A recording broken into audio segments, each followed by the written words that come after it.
എല്ലാവർക്കും നമസ്കാരം.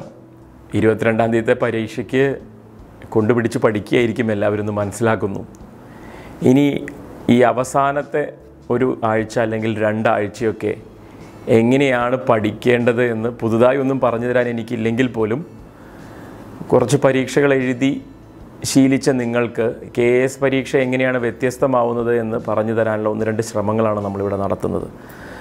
ഏതൊരു മത്സര പരീക്ഷയാണെങ്കിലും അതിലെ കറണ്ട് അഫയേഴ്സ് എന്ന് പറയുന്ന വിഷയം സ്വാഭാവികമായിട്ടും ചോദ്യപേപ്പർ നിങ്ങൾ തുറക്കുന്ന ദിവസത്തിനും 1.5 മാസം മുന്നേയെങ്കിലും സെറ്റ് ചെയ്യുന്ന ചോദ്യപേപ്പർ ആയതുകൊണ്ട് തന്നെ ഏറ്റവും ലേറ്റസ്റ്റ് ആയിട്ടുള്ള ചോദ്യത്തിന് അതിലിടം പിടിക്കാനുള്ള സാധ്യത ഈ പറയുന്ന 1.5 മാസം മുതൽ 2 മാസം മുന്നേ വരെയുള്ള അപ്ഡേറ്റ് ആണ് എന്ന് മനസ്സിലാക്കുക. അതായത് ഫെബ്രുവരി 22-ന് നടക്കാൻ പോകുന്ന KAS പരീക്ഷയിൽ കറണ്ട് ഇവൻറ്റ്സ് എന്ന ബന്ധപ്പെടുത്തി വരുന്ന സമകാലിക സംഭവവികാസങ്ങളെ ബന്ധപ്പെടുത്തി വരുന്ന ഏത് ചോദ്യവും അതിൻ്റെ ഒരു സാധ്യത പരിശോധിക്കുമ്പോൾ ഡിസംബർ 31 വരെ വാർത്തകളിൽ ഇടം പിടിച്ച രീതിയിലുള്ള ചോദ്യങ്ങളായിരിക്കും.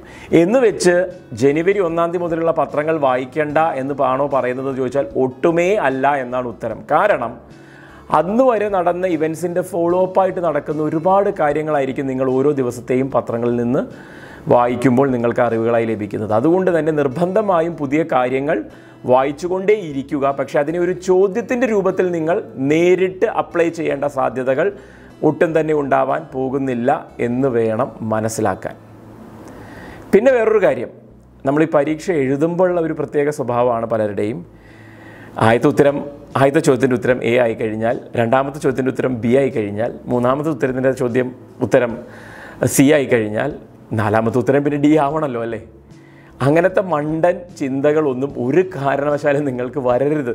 അങ്ങനെ കറപ്പിച്ച് പോകുന്ന സമയത്ത് ഒരു പാറ്റേൺ കാണുന്നു, അല്ലെങ്കിൽ 3 ചോദ്യങ്ങൾക്ക് അടുപ്പിച്ച് C വന്നാൽ ഇനി അടുത്ത ചോദ്യത്തിനും C ആവില്ലല്ലോ.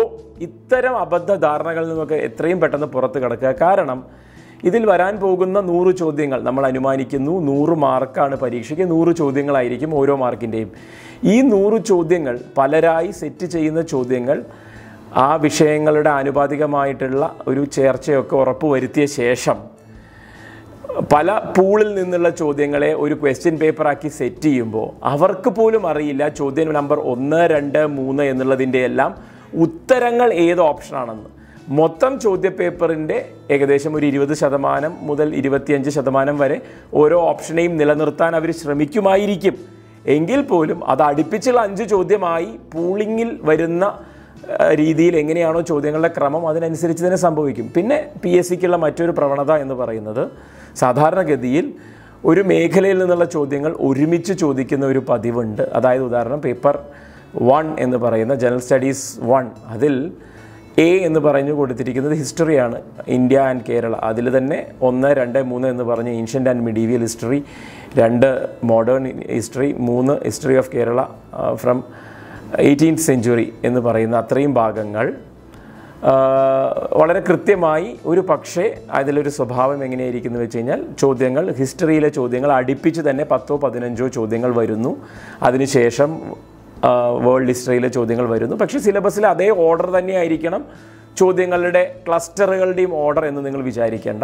ചിലപ്പോൾ ആദ്യത്തെ 10ഓ 12ഓ 14ഓ 15ഓ ചോദ്യങ്ങൾ ജിയോഗ്രഫി ആയിരിക്കാം. ഇനി പുതിയൊരു പരീക്ഷണം എന്നുള്ള രീതിയിൽ UPSC പരീക്ഷകളിലൊക്കെ ചെയ്ത് കാണുന്ന രീതിയിൽ, പക്ഷേ UPSCയും കഴിഞ്ഞ 1-2 വർഷങ്ങളായിട്ട് ചോദ്യങ്ങളെ ക്ലസ്റ്റർ ചെയ്യിപ്പിക്കുന്നുണ്ട് എന്നുള്ളത് തന്നെയാണ് നമ്മൾ അനുഭവത്തിൽ നിന്ന് മനസ്സിലാവുന്നത്. അതായത് ഹിസ്റ്ററി ഭാഗത്തുനിന്നുള്ള ചോദ്യങ്ങളൊക്കെ ഒരുമിച്ച് ഇടം പിടിക്കുന്നു, ഇടയിൽ 1, 2, 3 ചോദ്യങ്ങൾ മാറി വേറെയും ചോദിക്കുന്നുണ്ട്. പ്രത്യേകിച്ച് കറണ്ട് ഇവൻറ്റ്സൊക്കെ റിലേറ്റ് ചെയ്ത ചോദ്യങ്ങൾ ഇടയിൽ വരുന്നു. എങ്കിൽ പോലും അതിനൊരു പാറ്റേൺ ഉണ്ട്. ഈ പാറ്റേൺ തന്നെ ആയിരിക്കും ഈ പരീക്ഷയ്ക്ക് ഉണ്ടാവുക എന്നാണ് നമ്മളും വിചാരിക്കുന്നത്. പിന്നെ ഈ UPSCയുടെ കാര്യം പറഞ്ഞപ്പോൾ സിവിൽ സർവീസ് പരീക്ഷയ്ക്ക് പഠിക്കുന്നവർക്ക് എന്തോ KASന് വലിയ മെച്ചമുണ്ട് എന്നുള്ള രീതിയിലൊന്നും നിങ്ങൾ ആരും ധരിക്കേണ്ട. ഇതൊരു ഈവൺലി പ്ലേസ്ഡ് കോമ്പറ്റീഷനാണെന്നാണ് ഞാൻ വിശ്വസിക്കുന്നത്. കാരണം 50 മാർക്കിന് പേപ്പർ 2-ലെ ചോദ്യങ്ങൾ, അതായത് പകുതി ചോദ്യങ്ങൾ ഇംഗ്ലീഷിൻ്റെയും മലയാളത്തിൻ്റെയും, അതിൽ തന്നെ കൃത്യമായി പറയുന്നു 20 മാർക്കിനുള്ള ചോദ്യങ്ങൾ ഇംഗ്ലീഷ്, 30 മാർക്കിനുള്ള ചോദ്യങ്ങൾ മലയാളം. അത് ഒരുമിച്ച് തന്നെയായിരിക്കും വരാനുള്ള സാധ്യതയും. അപ്പോൾ ആ ചോദ്യങ്ങൾ നിങ്ങൾക്ക് എല്ലാവർക്കും ഒരുപോലെ തന്നെ പുതിയ മേഖല പോലെ തന്നെ പഠിച്ചെടുക്കേണ്ടതായതുകൊണ്ടും മാത്രവുമല്ല കേരളത്തിൽ നിന്നുള്ള ചോദ്യങ്ങൾക്ക് പേപ്പർ 1-ലാണെങ്കിലും പേപ്പർ 2-ലാണെങ്കിലും പേപ്പർ 1-ൽ ഹിസ്റ്ററിയും ജോഗ്രഫിയുമായി ബന്ധപ്പെടുത്തിയ ഭാഗങ്ങളിലും മുഴുവൻ കേരളത്തിൻ്റെ പ്രാതിനിധ്യമുണ്ട്. പേപ്പർ 2-ലാണെങ്കിൽ കേരള ഇക്കോണമിക്ക് വലിയ സാധ്യതകളുണ്ട്. സയൻസ് ആൻഡ് ടെക്നോളജിയിലും കേരളത്തിൽ നിന്നുള്ള സ്ഥാപനങ്ങളും മറ്റു കാര്യങ്ങളും ഒക്കെ വരുന്നതുകൊണ്ട് ആരൊക്കെ പഠിച്ചെടുക്കുന്നു എന്നുള്ളതിൽ നിന്ന് തന്നെയാണ് നിങ്ങൾക്ക് കിട്ടുന്ന മാർക്കും ഒടുവിൽ കിട്ടുന്ന മാർക്കും ഇവിടെ എന്നുള്ളതിന് തന്നെയാണ് സാഹചര്യം. അതുകൊണ്ട് നമ്മൾ ഓരോരുത്തരും നമ്മളെ അളക്കുന്നത് അവനവൻ്റെ പെർഫോമൻസ് ഇൻഡിക്കേറ്റർ വെച്ചായിരിക്കണം. മറ്റൊരാൾ വേറൊരു പരീക്ഷയ്ക്ക് തയ്യാറെടുത്തതുകൊണ്ട് അയാൾക്ക് എന്തോ മെച്ചമുണ്ട് എന്നുള്ള രീതിയിൽ ഒരു തരത്തിലും നിങ്ങൾ ഇപ്പോൾ തന്നെ നിരാശരാകരുത്. ആ തരത്തിലല്ല പരീക്ഷയിൽ സംഭവിക്കാൻ പോകുന്നു. മറിച്ച് PSC എഴുതുന്നവരൊക്കെ ആയിരിക്കും ഒരു പക്ഷേ അപ്പർ ഹാൻഡ് ഉണ്ടാവാൻ പോകുന്നത് ഈ പരീക്ഷയിൽ. കാരണം 100 മാർക്കിൻ്റെ 100 ചോദ്യങ്ങളായി വരുന്ന രീതിയിലാണ് ഈ ചോദ്യങ്ങൾ ഉണ്ടാവുക എന്നുള്ള അനുമാനത്തിൽ 90 മിനിറ്റിൽ തീർക്കേണ്ട ഈ പരീക്ഷയ്ക്ക് 75 മിനിറ്റിൽ 100 ചോദ്യങ്ങൾ എഴുതി ശീലിച്ച PSC കുട്ടികളായിരിക്കും, PSC ഉദ്യോഗാർത്ഥികൾക്കായിരിക്കും കൂടുതൽ മുൻതൂക്കം എന്നുള്ളത് കൃത്യമായും ഞാൻ പറയാൻ ആഗ്രഹിക്കുകയാണ്. ഇനി വേറൊരു കാര്യം കൂടി, PSCക്ക് ഏറ്റവും കൂടുതൽ മാർക്ക് കിട്ടുന്നവനാണ് റാങ്ക് ലിസ്റ്റിൽ ഒന്നാമൻ. ഇവിടെ റാങ്ക് ലിസ്റ്റ് എന്ന് പറയുന്ന ഒരു പ്രവണതയില്ല. കാരണം ഇത് പ്രിലിമിനറി പരീക്ഷ മാത്രമാണ്. അതുകൊണ്ട് തന്നെ ഓരോ കാറ്റഗറിയിലും 1, 2, 3 സ്ട്രീം 1, 2, 3 എന്ന് വിളിക്കുന്ന 3 സ്ട്രീമിലും സെപ്പറേറ്റ് ആയിട്ടുള്ള റാങ്ക് ലിസ്റ്റ് വരും. സ്വാഭാവികമായും ഏറ്റവും കൂടുതൽ പേർ അപേക്ഷിച്ച സ്ട്രീം 1-ൽ ആനുപാതികമായി ഏറ്റവും കൂടുതൽ പേരെ മെയിൻസ് പരീക്ഷയ്ക്ക് വിളിക്കും എന്നുള്ളതുമാണ് നമ്മൾ മനസ്സിലാക്കേണ്ടത്. അപ്പോൾ ഒരു 500 മുതൽ 1000 പേരെയൊക്കെ സ്ട്രീം 1-ൽ നിന്ന്, അതായത് പൊതു കാറ്റഗറിയിൽ നിന്ന് വിളിക്കുമ്പോൾ അതിൽ നിന്ന് വളരെ കുറച്ച് തുച്ഛം ആൾക്കാരെ ആയിരിക്കും, ഒരു 200 പേരെ ആയിരിക്കും സ്ട്രീം 2-ന്ന്, 100 പേരെ ആയിരിക്കാം സ്ട്രീം 3-ൽ നിന്ന്, അല്ലെങ്കിൽ 200 മുതൽ 500 വരെ സ്ട്രീം 2-ൽ നിന്നും 200 മുതൽ 300 വരെ സ്ട്രീം 3-ന്നൊക്കെ വന്ന് വരുന്ന വേക്കൻസികൾ 40 വേക്കൻസികളായിരിക്കും ഓരോ സ്ട്രീമിലും എന്നുള്ളതാണ് നമുക്ക് ഇപ്പോൾ കിട്ടുന്ന വിവരം. ആ വേക്കൻസികളിലേക്കുള്ള ഒരു ആനുപാതികമായി 2.5 ഇരട്ടി ആൾക്കാരെ ആ മെയിൻസ് പരീക്ഷയിൽ നിന്ന് ഇൻ്റർവ്യൂവിന് വിളിക്കുന്ന പോലെ, അതായത് ഇൻ്റർവ്യൂവിന് ഒരു 100-150ഓളം പേരെ സ്ട്രീം 1-ൽ നിന്ന് വിളിക്കുന്നു, സ്ട്രീം 2-ൽ നിന്ന് 100ഓളം പേരെ വിളിക്കുന്നു, സ്ട്രീം 3-ൽ നിന്ന് 75ഓളം പേരെ വിളിക്കുന്നു. ഈ രീതിയിലായിരിക്കും ഉണ്ടാവുക. അതുകൊണ്ട് തന്നെ പ്രിലിമിനറി പരീക്ഷയിൽ നിങ്ങൾ ശ്രദ്ധിക്കേണ്ട കാര്യം എന്ന് പറഞ്ഞാൽ എല്ലാ ചോദ്യങ്ങൾക്കും ഉത്തരം എഴുതാനുള്ള വ്യഗ്രതയല്ല ഇവിടെ വേണ്ടത്. 1000ഓളം പേരെ തിരഞ്ഞെടുക്കാൻ സാധ്യതയുണ്ടെന്നും അവരുടെ റാങ്ക് മെയിൻസ് പരീക്ഷയ്ക്ക് ഒരു മാനദണ്ഡമേ അല്ല. മെയിൻസിന് കിട്ടുന്ന മാർക്കും ഇൻ്റർവ്യൂവിന് കിട്ടുന്ന മാർക്കും ചേർന്നാണ് നിങ്ങളുടെ ഫൈനൽ റാങ്ക് ലിസ്റ്റ് വരിക. പ്രിലിമിനറി പരീക്ഷ ഒരു എലിമിനേഷൻ എക്സാം മാത്രമാണ്. നിങ്ങളിൽ പലരെയും യോഗ്യതയ്ക്ക് അപ്പുറവും ഇപ്പുറവുമായി നിർണ്ണയിക്കുന്ന ഒരു പരീക്ഷ മാത്രമാണ് ഇത് എന്ന് മനസ്സിലാക്കിക്കൊണ്ട് തന്നെ നെഗറ്റീവ് മാർക്കിങ്ങിൻ്റെ എല്ലാതരം ന്യൂവാൻസസും നിങ്ങൾ ഉൾക്കൊണ്ടുകൊണ്ട് തന്നെ ഉത്തരം എഴുതാൻ ശ്രമിക്കുക. ഈ നെഗറ്റീവ് മാർക്കിൻ്റെ കാര്യങ്ങളെപ്പറ്റി ഞാൻ കൂടുതൽ പറയുന്നില്ല. PSCയുടെ സ്ഥിരം സംവിധാനത്തിൽ തന്നെ ഒരു ചോദ്യത്തിന് ഒരു ശരി ഉത്തരത്തിന് 1 മാർക്ക് കിട്ടുകയാണെങ്കിൽ അതിൻ്റെ 3-ൽ 1 മാർക്കായിരിക്കും അതിൻ്റെ നെഗറ്റീവ്. അപ്പോൾ എങ്ങനെ മാർക്ക് ചെയ്യണമെന്ന് ചോദിച്ചാൽ കറക്കിക്കുത്ത് എന്ന് പറയുന്ന ഒരു പ്രയോഗമൊക്കെ എല്ലാ ഉദ്യോഗാർത്ഥികളുടെ ഇടയിലും ഉണ്ട്. അതിലൊന്നും നിങ്ങൾ ചെന്ന് വീഴരുത്. നേരെ മറിച്ച് നിങ്ങൾക്ക് വളരെ കൃത്യമായി ഒരു എലിമിനേഷൻ സ്ട്രാറ്റജിയൊക്കെ ഉപയോഗിക്കാം. 2 ഉത്തരമല്ല എന്ന് ബോധ്യമുണ്ടെങ്കിൽ അവസാനിക്കുന്ന 2 ഉത്തരങ്ങളിൽ നിങ്ങൾ ഉദ്ദേശിക്കുന്ന ലോജിക് ആവണം ഉത്തരത്തിന് എന്നുള്ള വാശി പാടില്ല. പകരം സാധ്യതകളെ നിങ്ങൾ ഒന്ന് ഓർത്തെടുക്കാൻ ശ്രമിക്കുക. നിങ്ങൾക്കറിയില്ല എന്നുള്ള രീതിയിൽ നിങ്ങൾ പരീക്ഷയിൽ ഒരു ചോദ്യത്തിനെ അപ്രോച്ച് ചെയ്യരുത്. ഏതെങ്കിലും തരത്തിൽ നിങ്ങൾക്ക് കേട്ടതാണ് ഓരോ ചോദ്യത്തിലെയും കീ വേർഡ്സ് എന്നുള്ളത് മനസ്സിലാക്കുക. എഴുതിയത് എന്താണോ, ടൈപ്പ് ചെയ്ത് വന്നത് എന്താണോ അത് വായിക്കാൻ ശ്രമിക്കുക. നിങ്ങളുടെ മനസ്സിൽ അതുമായി ബന്ധപ്പെട്ട് അറിയുന്ന ഒരു കാര്യത്തെ ചോദ്യത്തിൽ പ്രൊജക്റ്റ് ചെയ്ത് വായിച്ച് ഉത്തരം തെറ്റിക്കുന്ന അപകടങ്ങളാണ് പലപ്പോഴും ധൃതി പിടിച്ച് എഴുതുന്ന ഇത്തരം പരീക്ഷകളിൽ സംഭവിക്കുന്നത്. അത് ഒഴിവാക്കാനുള്ള ശ്രമം, ടൈപ്പ് ചെയ്തതേ നിങ്ങളുടെ കണ്ണ് വായിക്കൂ എന്നുള്ള നിങ്ങളുടെ കണ്ണിൻ്റെ ട്രെയിനിങ്, നോട്ട് എന്നുള്ള വാക്ക് കാണാതെ പോകുന്നു, ഇൻകറക്റ്റ് എന്താണ് എന്നുള്ളതിന് പകരം കറക്റ്റ് എന്ന് വായിക്കുന്നു. ഇത്തരം അപകടങ്ങൾ എല്ലാവരും പരീക്ഷ കഴിഞ്ഞ് തലയിൽ കൈവയ്ക്കുന്ന സാഹചര്യങ്ങൾ ഉണ്ടാവാറുണ്ട്. അത് ഒഴിവാക്കുക. അതിനുവേണ്ടി നിങ്ങൾ വീണ്ടും വീണ്ടും പരിശീലിക്കേണ്ടത് എഴുതിയത് വായിച്ച് ഉത്തരം അടയാളപ്പെടുത്തുക എന്നുള്ളത് തന്നെയാണ്. പിന്നെ പേപ്പർ 2-ലൊക്കെ മലയാളവും ഇംഗ്ലീഷും 50 മാർക്കിനുള്ള ചോദ്യങ്ങൾ ഉണ്ടാകും എന്നുള്ളത് കൊണ്ട് തന്നെ അത് ആദ്യം ചെയ്ത് തീർക്കാൻ ശ്രമിക്കുക. കാരണം ഡെഫിനറ്റ് ആയിട്ടുള്ള ഒരു സിലബസിൽ നിന്ന് വരുന്ന ചോദ്യങ്ങളായതുകൊണ്ട് നിങ്ങൾക്ക് നല്ല ഗ്രാഹ്യം ഉണ്ടാകും എന്ന ശുഭാപ്തി വിശ്വാസത്തിൽ ആ ചോദ്യങ്ങൾ ആദ്യം ചെയ്ത് തീർക്കാനുള്ള ശ്രമം നല്ലതായിരിക്കും. കാരണം ഗ്യാരണ്ടീഡ് മാർക്സ് ആണത്. പിന്നീട് ബാക്കി വരുന്ന 50 മാർക്കിൻ്റെ പേപ്പർ 2 എഴുതിയാൽ മതി. അതുപോലെ തന്നെ ഒരു strategy paper 1 general mental ability, reasoning, simple arithmetic എന്നുള്ള ഭാഗത്തും പ്രയോഗിക്കാം. പക്ഷേ അവിടെ ഒരു അപകടമുണ്ട്. 15-20 ചോദ്യങ്ങളോളം അതിൽ നിന്നുണ്ടെങ്കിൽ നിങ്ങൾ ആവറേജ് 1 മിനിറ്റിൽ താഴെയാണ് ഓരോ ചോദ്യത്തിനും സമയം കിട്ടുക.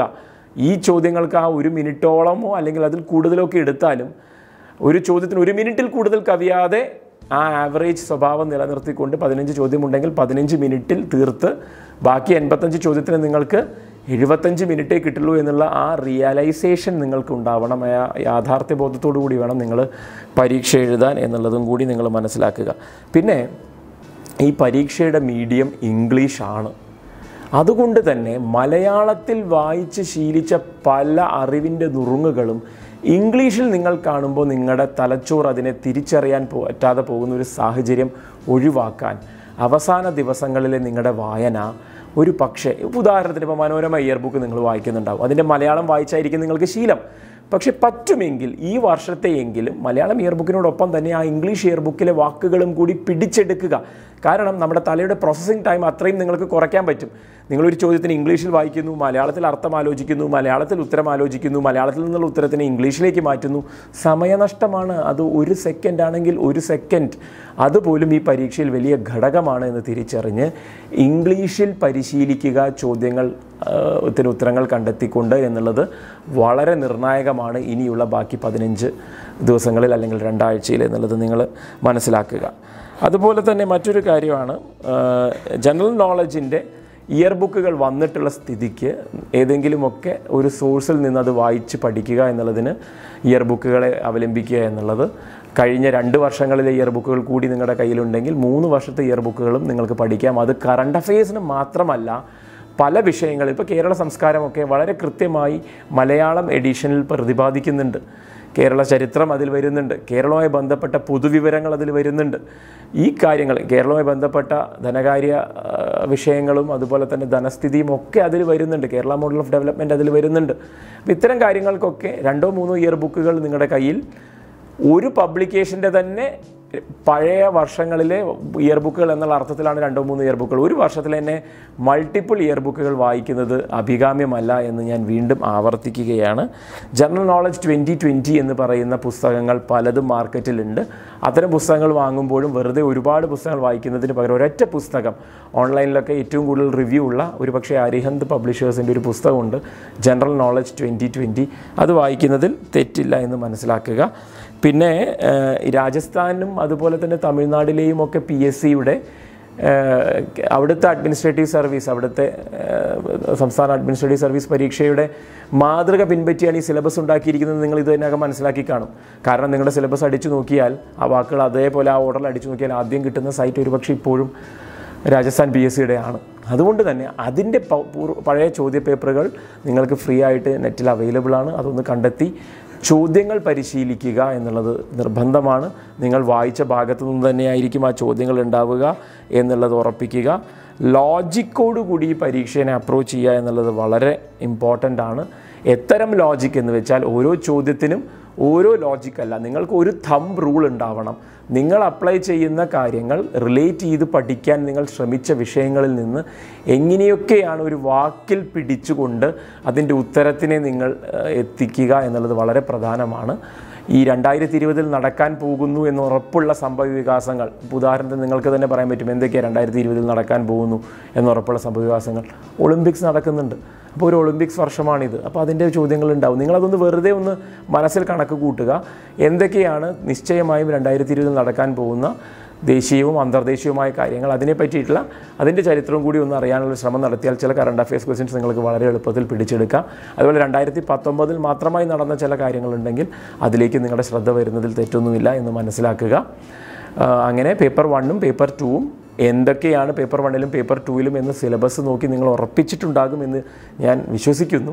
ആ രീതിയിൽ തന്നെയാണ് രാവിലെയും ഉച്ചയ്ക്കുമായി നടക്കുന്ന പരീക്ഷയാണ്. നിങ്ങൾക്ക് അങ്ങനെ ഒരു ശീലമില്ല. ഒരു പരീക്ഷ ഒരു നേരം എഴുതി ശീലിച്ചവരാണ്. 2 നേരമായി എഴുതുന്ന പരീക്ഷയിൽ വേണ്ടത് ഒരു പേപ്പർ കയ്യിൽ നിന്ന് പോയി എന്നുള്ള തോന്നലിൽ ഉച്ചയ്ക്ക് ശേഷമുള്ള പേപ്പർ നിങ്ങൾ വെറുതെ ടെൻഷൻ അടിച്ച് മോശമാക്കാനുള്ള സാധ്യതയെ നിങ്ങൾ ഏത് തരത്തിലും നിങ്ങളുടെ മനസ്സിനുള്ളിൽ ഉണ്ടാവാതിരിക്കാനുള്ള ശ്രമം നടത്തുക. കാരണം ഏറ്റവും എളുപ്പമുള്ള പരീക്ഷ ഒരുപക്ഷെ പേപ്പർ 2 ആയിരിക്കും. പേപ്പർ 1 എത്ര തന്നെ മോശമായാലും പേപ്പർ 2 വേണ്ടി മാനസികമായി ഒരുങ്ങുക ആ ഇടവേളയിൽ പോലും എന്നുള്ളത് തന്നെയാണ് നിങ്ങൾ നിർബന്ധമായും ചെയ്യേണ്ടത്. അപ്പോൾ കേരള അഡ്മിനിസ്ട്രേറ്റീവ് സർവീസിൻ്റെ പ്രിലിമിനറി പരീക്ഷയ്ക്ക് തയ്യാറെടുക്കുന്ന എല്ലാവർക്കും തൊഴിൽ വീതി വായിച്ച് ഇതുവരെയൊക്കെ നിങ്ങൾ എത്തി. നമ്മൾ 11 ആഴ്ചകളായി ഇത് ചെയ്യുന്നു. അതിൽ 9 ആഴ്ചകൾ കഴിഞ്ഞു. 10 ആഴ്ചകളായാണ് നമ്മളിത് ചെയ്യാൻ ഉദ്ദേശിക്കുന്നത്. 11 സിലബസിൻ്റെ ടോപ്പിക്കുകളെ 10 ആഴ്ചകളിൽ അതിൽ 8 എണ്ണം കഴിഞ്ഞു, 2 എണ്ണം വരും അടുത്ത ആഴ്ചകളിൽ തന്നെ. അതിനിടയിൽ തന്നെയാണ് നിങ്ങൾക്കിത് നമ്മൾ ഒരുക്കുന്നത്.